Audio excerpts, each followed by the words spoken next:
wasiirka wasaaradda horumarinta caafimaadka Soomaaliland Professor Umar Ali Abdullahi Bade ayaa maanta xadhiga ka jaray mashiinka lagu baadho xanuunka COVID-19 PCR kaasi oo loogu talagalay in dadweynaha reer Boorama ay shaybaadh ahaan isaga baadhaan xanuunkaasi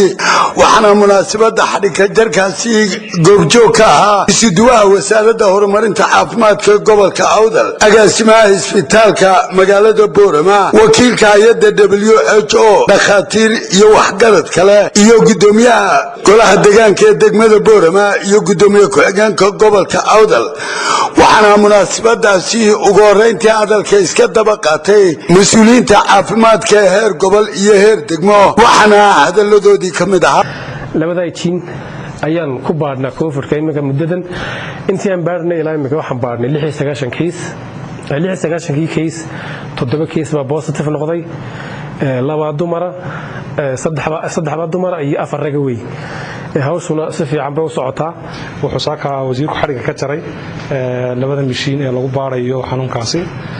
sida uu sheegay madaxa shaybaarka Cabdiqani soo far waxay baareen ilaa iyo 69 patient inta uu shaqeynayo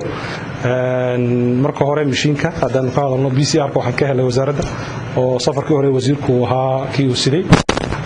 labada mishiin boys ka shadaan waqtigooda uun ba kala duwan waan ku soo dhaweynaa maxay wasiir ku soo dhaweey laakiin imika waxa la doonayaa in la ogaado bal xaaladda ay ku sugan tahay luqaya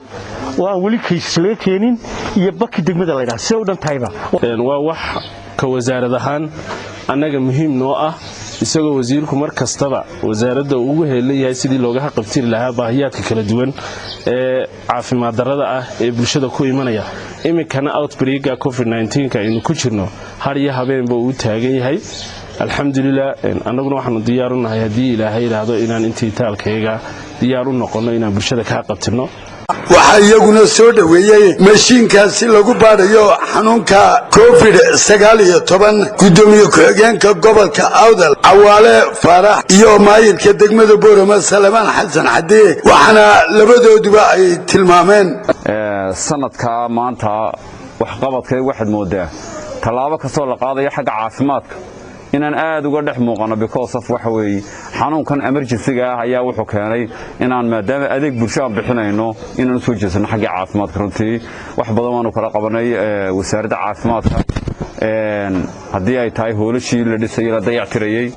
dadka u sheegayna waxa weey dadku inay isbaaraan intaas dadku inay isbaaraan soo noo sheegay Dr. Said WHO inay team diri doonto lug haya iyo baki runtii waan kala shaqeyn doonaa waan la shaqeyn doonaa insha Allah taala waxana munaasabadaasi ugu dambeyntii ka hadlay wasiirka wasaaradda horumarinta caafimaadka Soomaaliland Umar Ali Abdullahi Bade waxana uu sheegay sharafeeno taayna maanta hawsha aynu muddada ku soo jirnay dadaalkii halgankii aynu maanta aynu xariga ka jarno inta maalmo shaqeynayay shaybaarkii lagu tala galay in lagu socdo xaaladda xanuunka oo qofka xanuunku hayo